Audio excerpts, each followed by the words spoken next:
But he had all of this stuff going on, and yet he still thought, you know what? I think I can be better than you, God. He is the author of the lie of the proud look. So, if you have not learned to, in your prayer life, turn your pride over to God and allow God to totally, surgically remove it from you, I encourage you to do that. Because that's exactly where it happens. If you want to pray the most scary prayer you'll ever pray in your life, say, God, I give you permission to remove my pride from me. Just try that. I've prayed that many times, and God has been very faithful to do it. If you and I sit, I could probably come up with at least 100 embarrassing things that have happened to me in my life that have been part of God removing every speck of pride from me. And trust me, He's not done. Just talk to my wife. God is far from done removing my pride from me. So, it's hard to believe I got all that out of 3 words in the first verse. That's pretty crazy. Okay. Next one, a lying tongue. Now remember, each of these things, when God looks at them, he can't even look at them. He can't even be near them because it's so utterly repulsive to Him. A lying tongue.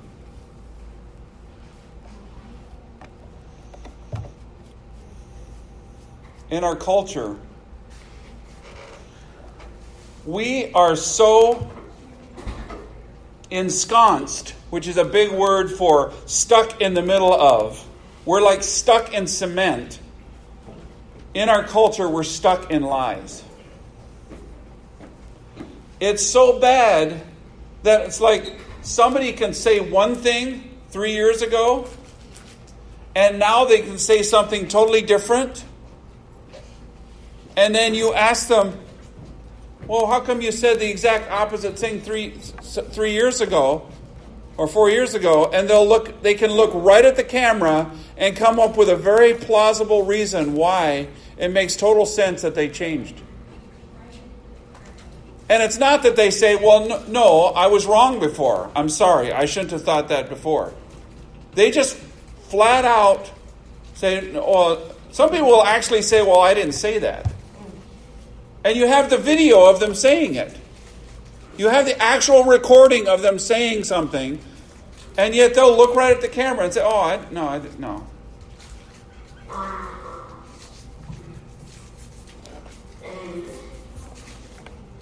When you're dealing with kids,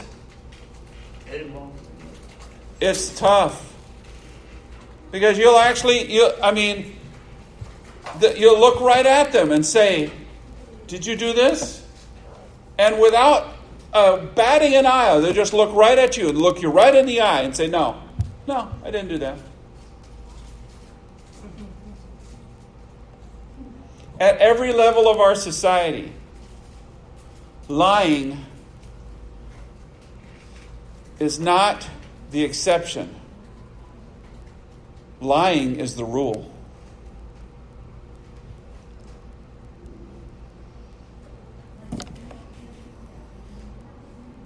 Hands that shed innocent blood.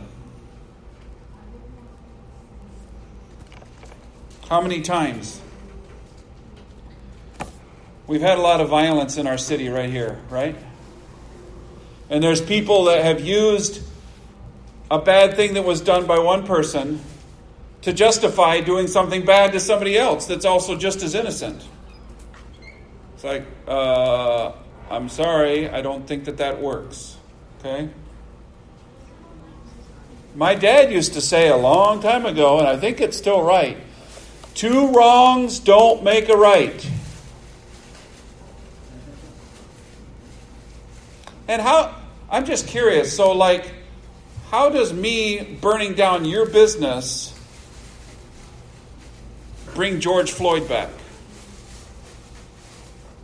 It doesn't bring him back at all.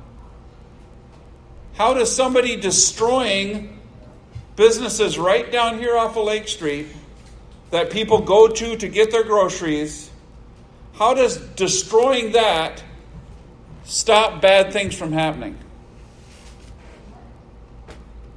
Doesn't it all? So it doesn't say hands that shed innocent blood unless they got a good excuse or they're really mad because somebody else shed innocent blood.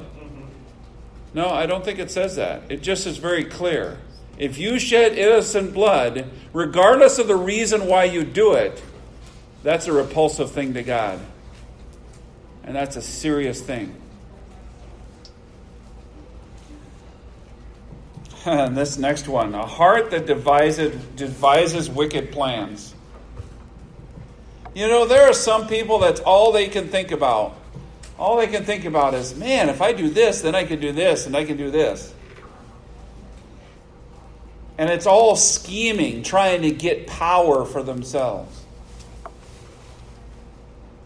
And it's so deceptive.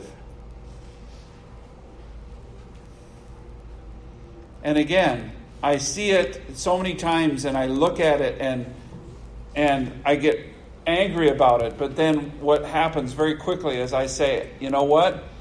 I can't try to fix this, but I need to pray about it.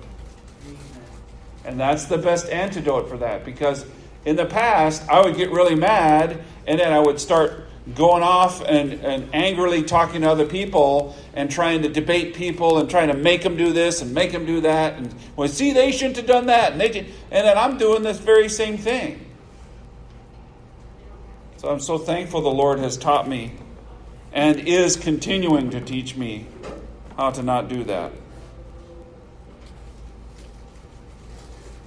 You know, I just want to say something. You guys got to know something. When you watch television, when you hear things on the news, and when you look at the newspaper and somebody is in the news, it's so easy to believe the lie that says that people are in the news, people that are big, powerful people in our society, they're up here and you're down here. I want you to tell you, in God's eyes, it's totally flipped around the other way. And there are people that are trying to live their life by their own rules and scheme and do things. And what they are really like is an ant that's crawling across right over here. And it's working really hard because this ant knows it's going to be the best ant ever. And it's going to build the biggest nest. And it's going to do all of this stuff, whatever. And it's like, if they do not have Jesus, when they die, it's just like somebody takes a shoe and just goes.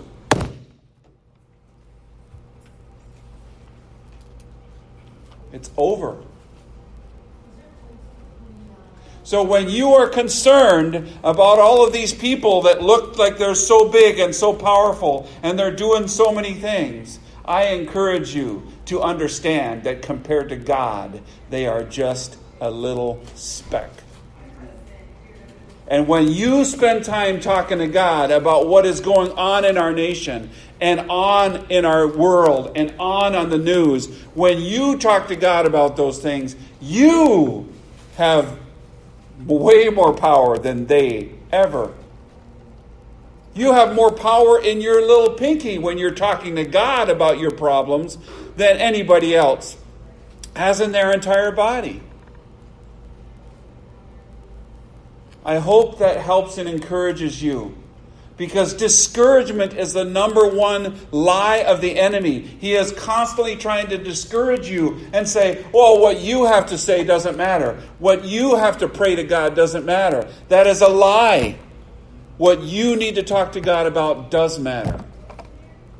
God cares about you and you and you and me.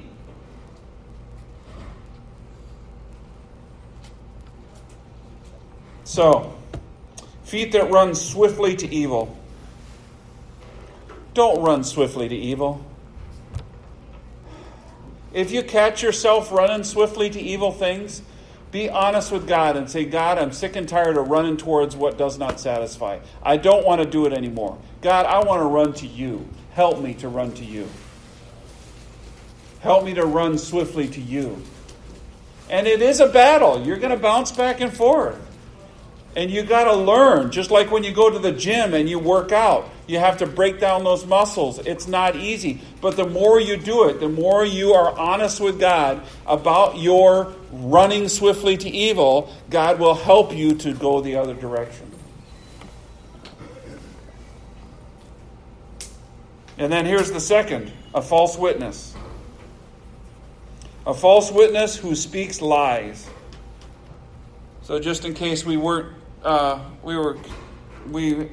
getting the point that God really doesn't like lying, he mentions it a second time. And I also would say that this is actually, when it talks about a false witness who speaks lies, I think this is more even a little bit more egregious, because this is like in a court setting, when somebody is under oath and they're giving a witness and they're saying, and then they say something that's totally untrue.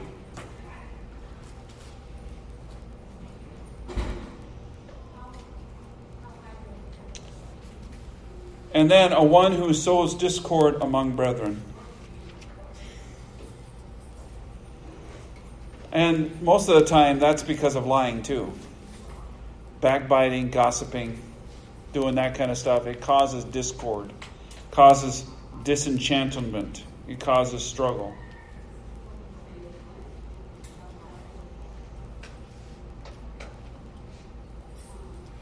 I believe there's a verse in the Bible that says, blessed are the peacemakers, right? Praise the Lord. God is calling us to be peacemakers. Amen. When we hear something that's going on, there's times where I'll be in a room with some people and somebody starts talking about somebody that's not in the room, and they're not even lying. They're saying something that's true, but it could be perceived as negative, and they start kind of going and they start talking. I'd say, oh, excuse me, can we please not have a conversation about somebody that's not in the room? I do not want to be part of that. If you want to continue to do that, that's fine. I'm going to leave the room.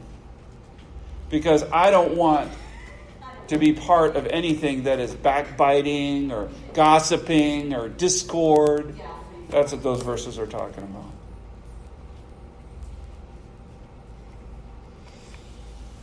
So here's the final conclusion as we wrap up things. As I have been talking about each one of these things that are to God utterly repulsive, God cannot be close to. You're either in one of two camps. Okay? We know everybody in here has done one of these at some point in their lives. Okay?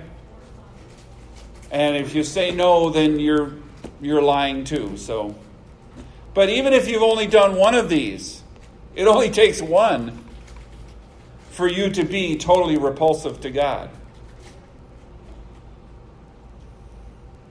See, God is holy. Some of the songs that we sang were about the holiness of God. And God is repulsed by even the tiniest sin. And that's exactly why he made a way to cover that sin. And that's why Jesus came to die for you and me. So here's the situation. When these haymakers have been coming, when you've been listening to this, and you've been hit by even one of these haymakers, and you're flat on the ground, you have two options. You only have two options. One option is to try to pretend like you are doing okay. When you're laying flat on your back, it's kind of hard to pretend. That's why things going bad is actually a good thing. I always say I'm so thankful for all the times that I was caught doing wrong. I couldn't get away with anything. And I'm so happy. Because every time I didn't get away with something, I had to deal with it. I had to say, yes, I was wrong. I did wrong. I lied. I was frustrated. I said something I shouldn't have said. And I say to Jesus,